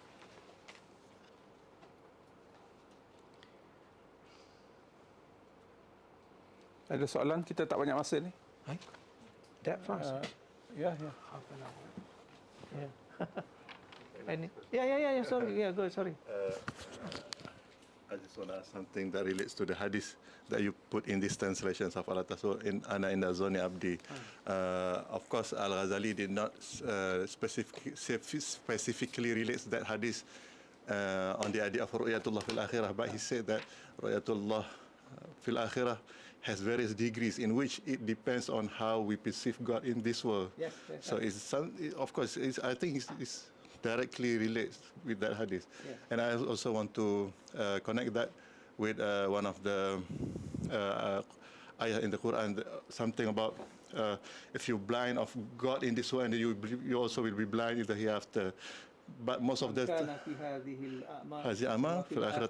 but I think most of the most of the tafsir, I think the Mufassir relates that with of any of you who blind on God bounties in this world, so you will not see or you will not taste that bounties in the akhirah, but not with the ru'yatullah fil akhirah. I don't know if you want to comment on that. Okay. This one, the very interesting part I want to say first, which I think it escapes many of you. It says ana inda dhanni abdi, because in the Quran it says inna ba'da dhanni ithm. But why is it here dhan is allowed? The reason being, we can never get to the true reality of Allah Ta'ala. It is only a conjecture on our part. Because this is why it says we must follow the hadith of the Prophet. La uhthi sana'an alayka kama athnaita ala nafsik. You know, I cannot extol praises to you unless with praises that you extol yourself. Because otherwise, you know, we make conjecture about God. Sebab itu, I remember Professor Alatas always remind me, he says, Zainiy, people who are with knowledge, their dua is, La tuzi' qulubana ba'da idh hadaitana. Because you can be led astray. Because your qalb, La tuzi' qulubana. Your qalb. This is why he was, the centrality of the qalb, that is, La tuzi' qulubana. The zayghun, your qalb can be led astray. Ba'da idh hadaitana, although after you have guide us. Why? Because this is what I've been saying. The qalb has its function with the intellect has its function with the nafs. If the nafs is heavier on the intellect will draw the qalb to go into the affairs of the nafs.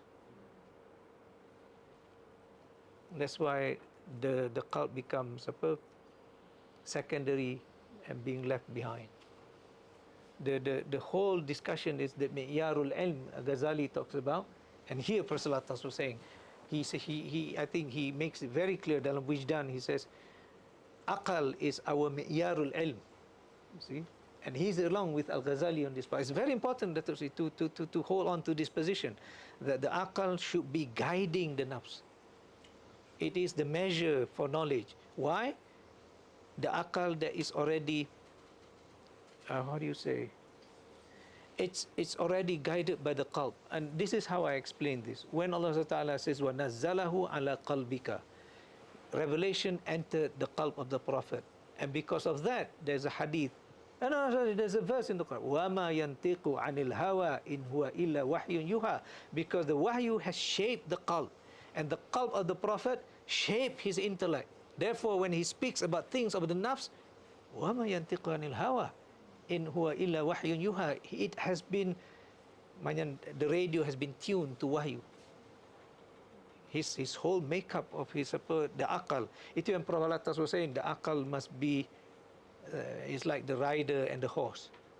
The akal should be the rider, the nafs is the horse. So that's something that we must always contemplate about, whether our qalb has been shaped by the wahyu. This is why it's very important to go back. Ala bi dhikrillahi tatma'innul qulub. What are the natures of activities that can enhance dhikr, salah, reading the Quran, constant remembrance? You know, there are many aspects of it, you know. But we somehow, that we think often think that that has to do with the intellect, the mental aspect. The cult is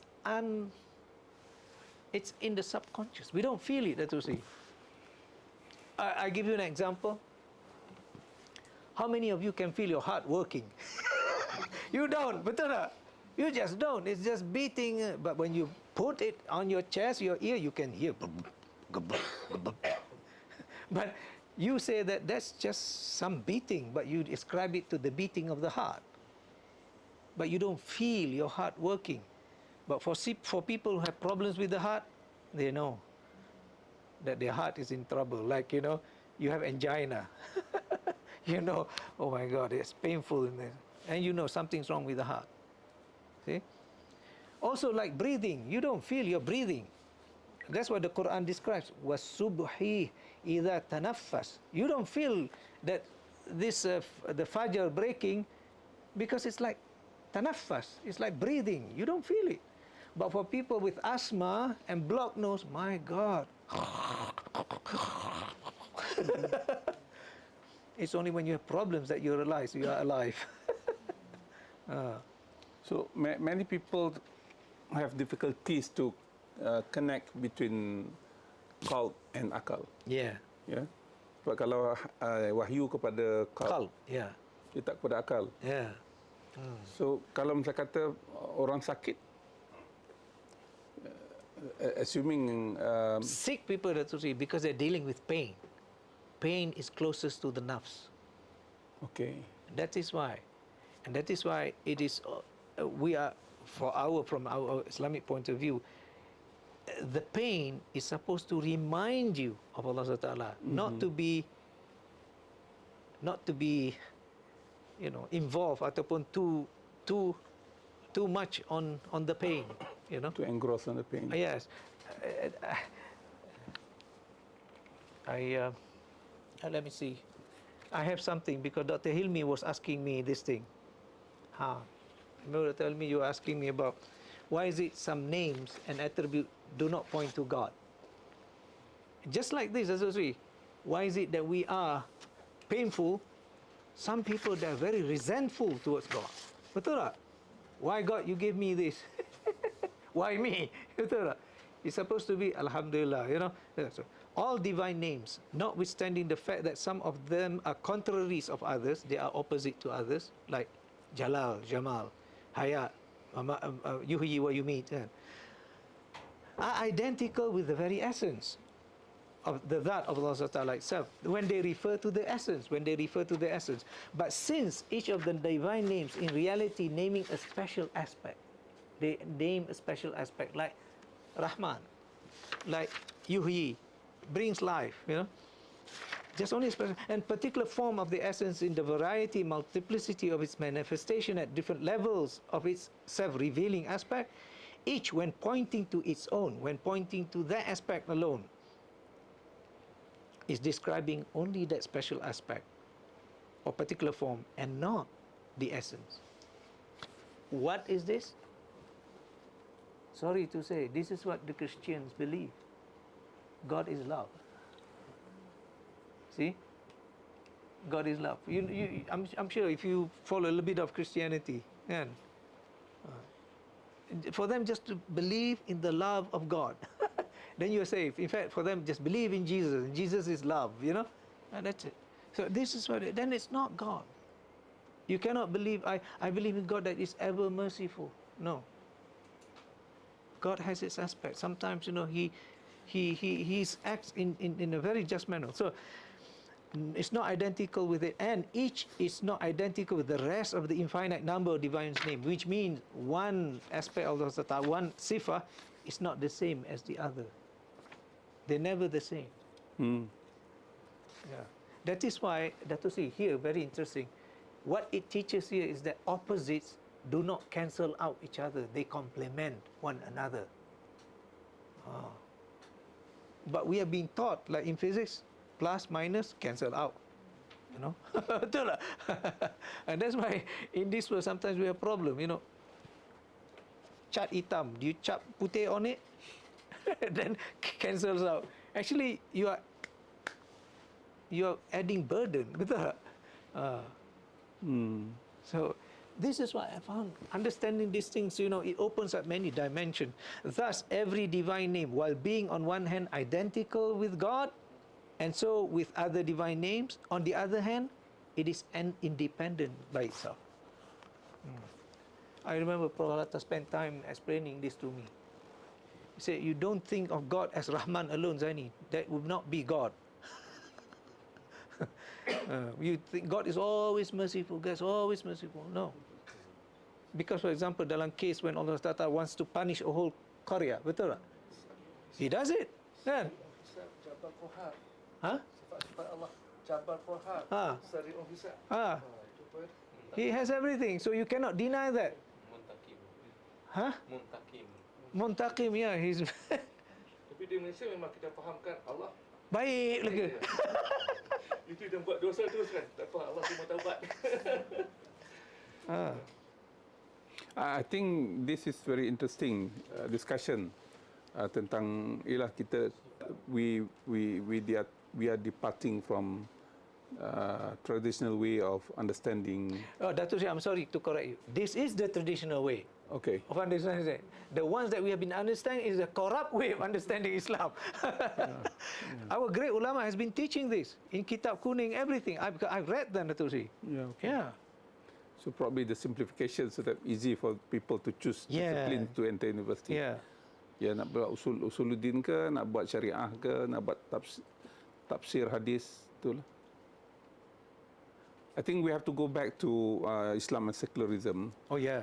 whereby we have to talk about the whole faculty. Yeah. Not the words faculty is from, what is faculty in Arabic? Kuwa. Kuah. Yeah. Kuah. So we have faculty law, fakulti apa. Sekarang ni macam-macam lah, dalam satu disiplin pun macam-macam fakulti. So sedangkan the Islamic concept on education is integrated. So as a result sekarang ni disintegrated and kita pun confused.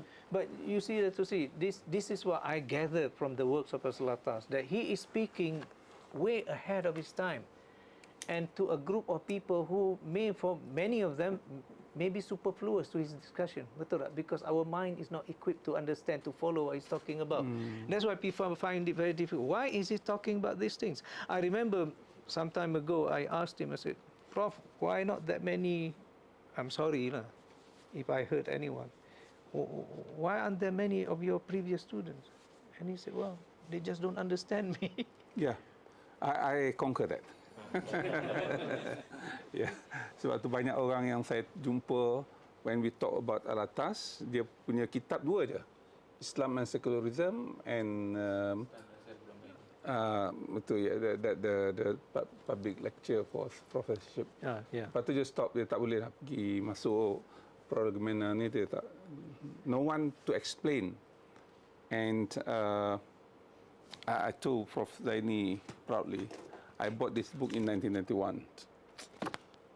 Sahih.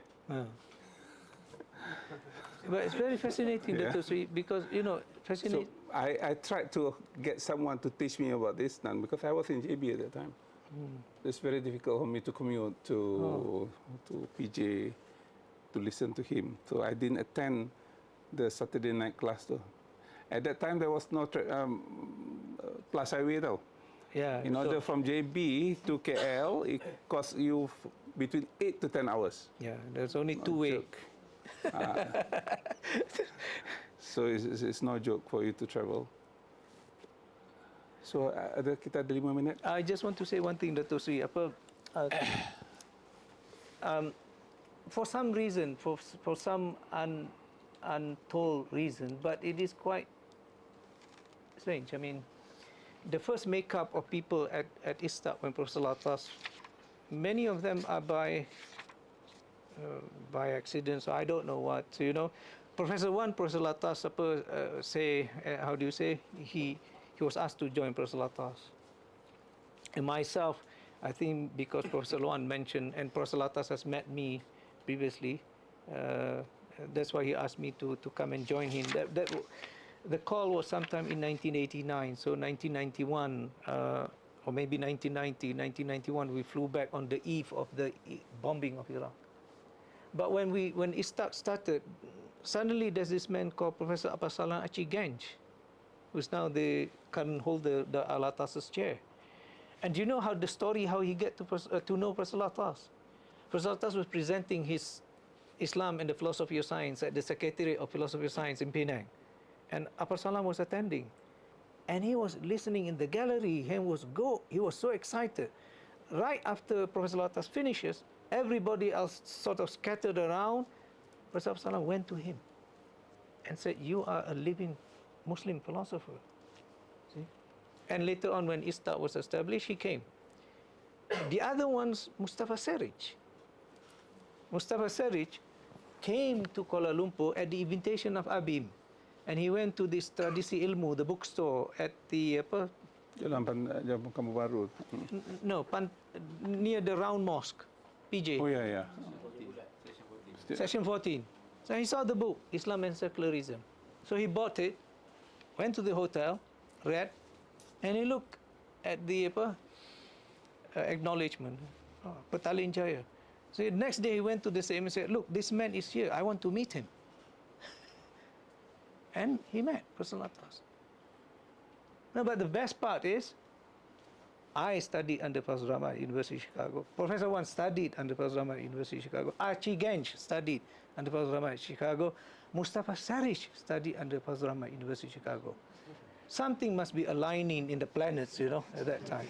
But nobody told them to go and see Professor Alatas. No one planned.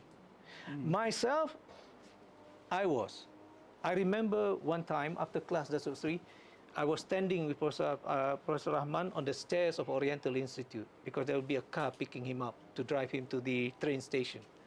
We were so he said, "Zaini, in Malaysia you have a very creative scholar." That's what I wrote in Alatas Psychology. You have a very creative and a genius in Malaysia. So I said, "Who, Professor Rahman?" Said, "Naquib al-Attas." It doesn't register to me what he means by that, but now I know, Ana jauh hari mengenal mak nikah.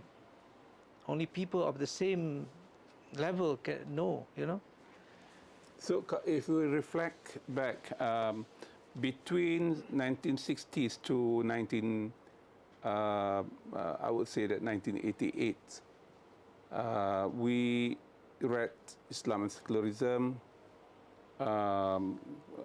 kebudayaan Islam dan sejarah kebudayaan Melayu. And Hamzah Fansuri. And then suddenly came this book, commentary itu tahun bila? Lupa. 1986. I bought 2 copies of that book. Sebab the Hamzah Fansuri I was not able to buy. And then I bought 2 copies. Kata kalau apa-apa berlaku nanti I have 2 copies of this. I can transact with someone that having Hamzah Fansuri. So I have to copy for information. Siapa ada Hamzah Fansuri, you want to transact with me? Okay, we can do that now. And then I try to read. But in my kampung, imam I itu seorang Haji Yusuf namanya. Dia seorang ahli sufi. Orang kampung tau, imam kampung. Dia baca ke I Hamzah Fansuri. I sampai ke kampung dia. Dia bacakan I Hamzah Fansuri. I kata, macam mana pula I panggil Atuk lah. Atuk Usop ni boleh baca Hamzah Fansuri. Dia kata nanti you pergi universiti nanti. That was in 83 tau. Dia kata cari guru ni. And he thought that I was in Universiti Malaya lah. Dia kata, tu yang saya kenal Hamzah, proses Naquib tu. Ustaz kampung saya pun boleh faham. Saya kata kalau sekarang ni profesor tak boleh faham, you are Uthman. Ni ustaz kampung tu, man. So that's the situation lah. So ada soalan lagi sebelum kita habis? From the next book apa ya? Can you talk about your book pre-sale? Which one? This is this is the translation of Intuition of Existence, and it is Wijdan. Oh, Wijdan. Okay. Kalau ada beza-beza sikit ke apa ke, just give commentary on the Malay because you have some commentaries here. Oh yes, I do. Or you want me to go? The commentaries. Boleh, Tak, kita kat sini dulu. Kat sini dulu, yang syarah tu tempat lain. Ya. Komen banyaklah beberapa komen yang sama. Okey. Satu. request. Dia komen sama orang yang lain-lain tapi komen dia sama je. Apa Dia tu? request dalam bahasa Melayu. Okeylah, kita buat dalam wisdom. Kita buat wisdom. Yeah. This very important topic for me. Kita tahu sikit-sikit saja sebab kita tak belajar filosofi. And then this is in between tasawuf, Islamic usuluddin dan sebagainya. At the same time, modern philosophy probably you can understand the terminology. That's why he's so attractive to the world now. Prof. Alatas brought back the discussion at the world level. Dia bukan saja untuk orang Melayu. Now we can do a little bit in Malay now. So, some of the terminologies are very common for those who are following Philosophy. Western philosophy. Yeah. Yeah. Quiddity. That word's been used for many years already. Yeah. Okay. Ya, satu lagi. Following question before, apa tu, ada orang tanya, adakah hidup kita pilihan atau tidak kan? Kalau kita gambarkan balik masa kita dekat roh dulu, sebab apa yang kita pilih nak hidup kat dunia ni? Sebab bila kita dah hidup kat dunia ni, kita menyesal pula. Sebab ada orang yang stres, kenapa lah hidup kat dunia ni? Oh, because the exterior world is far more fascinating. Yeah, because when you at the A'yan Thabita, you do not see the alam shahada. And that's what we want to see. That's the draw of it, you know. Because you do not see your own, like this, you know, you won't see this. So this is the completion of it in actual fact. But it has its upper responsibility that we have to become the abid, you know. Yeah. So it is a question of choice. Because when he says, alas tu bi rabbikum tu. Because that's why I think in the Quran also says, I forgot which verse, some of it, they did not come into this world. Some of it they come short while they die. So yeah, it is a choice. Yeah. And why? Because we want to see the majesty of okay lah, I'll tell you, because it is in another work. It is in being maratib al-wujud, the degrees of existence. How does thing works? You know,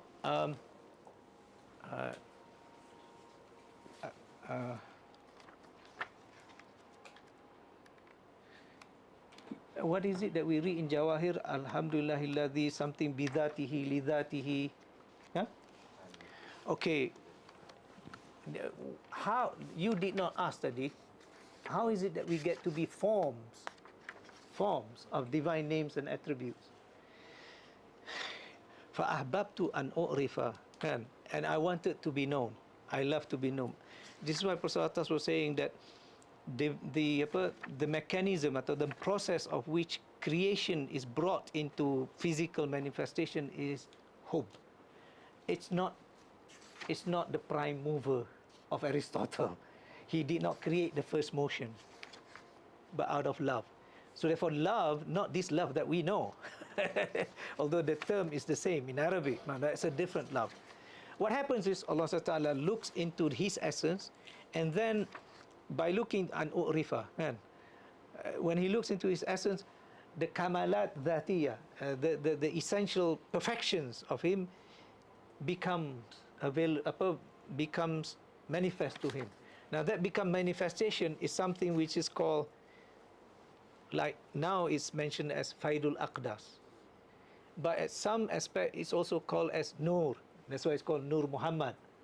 And because it's so real, it's called Haqiqatu Muhammadiyah. Okay, so because of that so-called beam, illumination of beauty, terpancarlah kamalat dhatiyah. That's how the word goes. That's why we have the forms of God's beauty, God's majesty, God's loving, God's anger, whatever. So that is how we are known as, you know, people who particularly have all these attributes of God as Dhillullah fil Alam. And that is why the Khalifa, the scholars of this part of the world, Sultan dia kata Dhillullah fil Alam, because Sultan is supposed to have authority, immense power, immense benevolence, immense love to the people and things like that. Yeah.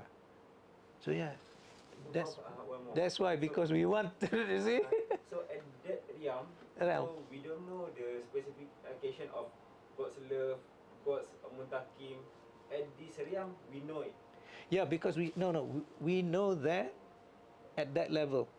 Here we know at the manifested level. That's why we don't see the immense and the infinite nature of that. Yeah. So kita bila masuk ke alam barzah kita boleh nampak semua. Oh yeah. Mana terbuka lah, bukan dalam ruang yang kosong. No. Yeah. Tapi subjek metafisik ni dalam pendidikan Islam paling suka sebenarnya untuk diajarkan. Apa dalam bahasa Arab panggil apa? Metafisik akidah kan ni. Akidah lah kan. Lepas tu dalam Al-Quran pun saya ingat dalam 30% saja tentang syariah. Sampai ayat kan 70% lebih semuanya tentang yaumul qiyamah, berulang kali disebut. Syariah disebutkan 1-2 kali kan? Yeah. Kemudian disyarahkan oleh hadis. Tapi Al-Quran 70% lebih tentang akidah. Tentang akidah. Sebab akidah tu yang akan kita tak nampak. Sebab tu kalau hari Jumaat kita khutbah, so ini akan ittaqullah. Wajib. Rukun. Dalam Ittaqullah, ya, okey. Tapi kemudian khutbah cerita pasal makan. Maknanya kena tajdid setiap minggu dengan perbaru kan. Lepas tu dalam saya dah buka sekolah mengajar ni, nak ajar matematik, sains ni bukan suka sangat sebab kita boleh buktikan empirical. Betul. Tapi nak ajar tentang dosa, pahala, akhirat kita tak nampak. Rumit. Nak ajar akhlak sebagainya. Kan kena bersama dengan pelajar itu 24 jam. Untuk hasilkan pelajar yang betul-betul. Saya itu yang Dr. Naquib perkenalkan Islamization of knowledge itu betul. Sebab penyelesaian ilmu yang besar bukan hanya dalam bidang sekolah-sekolah tapi sekolah pondok sendiri. Seperti Dr. sebut. Betul lah penjajahan menyebabkan sekolah pondok lemah dan anak Tok Guru pun dihantar ke sekolah Inggeris. Siapa yang tak lulus sekolah Inggeris masuk sekolah pondok. Jadi buku kitab kan tinggi, cakap tentang semua ni ada. Tapi bila muridnya tak sebijak itu, guru nak ajar macam mana? Terpaksa direndahkan balik. Akhirnya pondoknya ada hari ini, kita ambil yang rendah ini. Nak kembalikan kena cari pelajar bijak dari bidang agama. Baru kita boleh kembali ke siasat lah. Okay, we have to stop here because next month we are going to talk about the same thing in Malay. So the English-speaking viewers and participants, you can be with us to learn something about Malaysia as well. But what is glaring here, Muslim scholars are not able to understand. That's number one, as mentioned by Prof. Zainiy. Therefore, at a certain point in history, people departing from the teaching of al-Attas at that time because it became harder and harder to understand, and we can't afford to have students with low degree of understanding to follow through. Second point, I think is also important for us now to integrate that into the practice. Say, for example, people are talking about mental health at the moment. If you just concentrate on 1 out of 4 components of human being is only on akal, so we'll not solve the problem of we call it mental health. Yes, it's very fragmented way of understanding, and this is mentioned to me many times by my wife. In medical professions, they are SOP that you have to follow 1, 2, 3, 4, 5. So if you are dealing with mental health patients, and these are the procedures that you cannot deviate from that.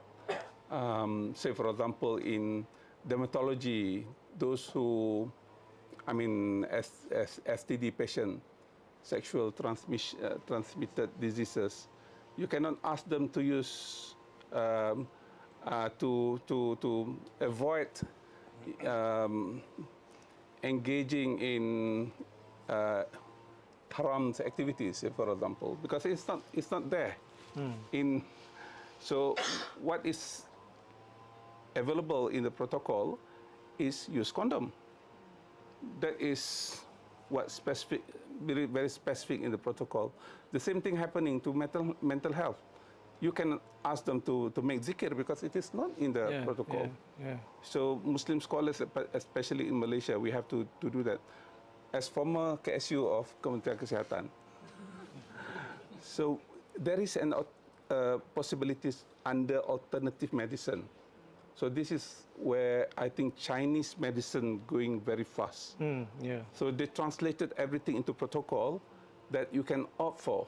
Say, for example, before you do operation, this is your diagnosis. You have to cut some of your organs in your body, but there are 4 options. Number 1, you have to strictly fasting for, I don't know, and then or take medication, ataupun go operation and go for alternative medicine. So this can be important for us, but we have to talk to the professions themselves and then try to create this understanding. And as far as I'm concerned, because my wife was involved in the past, we are not able to impart that into the existing system. The protocol has some requirements, and there must be a group of people practicing, and then using that, and they must be attended by patients as well, and they must show proof that they have done it successfully. So this is something that I think is important for us. So whenever people have some issues on mental health, there are options. Sama ada dia nak pergi doktor biasa, suruh makan ubat, ya, makan I don't know lah what kind of medication they have, ataupun pergi kepada Chinese medicine, ataupun pergi kepada Muslim, I don't know, Muslim, it cannot be traditional, but Muslim or Islamic medicine to solve it. That's possible. Ya, mungkin kita kena cari lepas ni, mungkin siapa yang dengar ni boleh kita bincangkan. And then we itemize the components of human being from the psychology of al-Attas that we have to understand, and then we come up with some protocols. Yeah, so I think that's important. Terima kasih banyak. Selamat Hari Raya semua. Saya terlupa nak ucap Selamat Hari Raya tadi. Dan kita jumpa lagi bulan depan, bulan Mei. InsyaAllah. Harap-harap perang yang ada sekarang ni cepat habislah supaya minyak makin murah dan ramai orang datang ke Malaysia kita ni. Wallahu a'lam bissawab. Assalamualaikum warahmatullahi wabarakatuh. Assalamualaikum.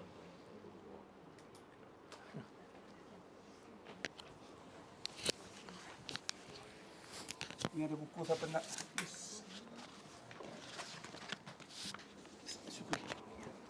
Hilang. Ini masih UTM ni? Masih ada lagi? Yang tu je yang ada. Apa yang ada yang turun? Ini dah di ujung. Boleh juga ada sebelum juga. Saya tak tulisan dalam Jawi. Asal dalam Jawi kita tak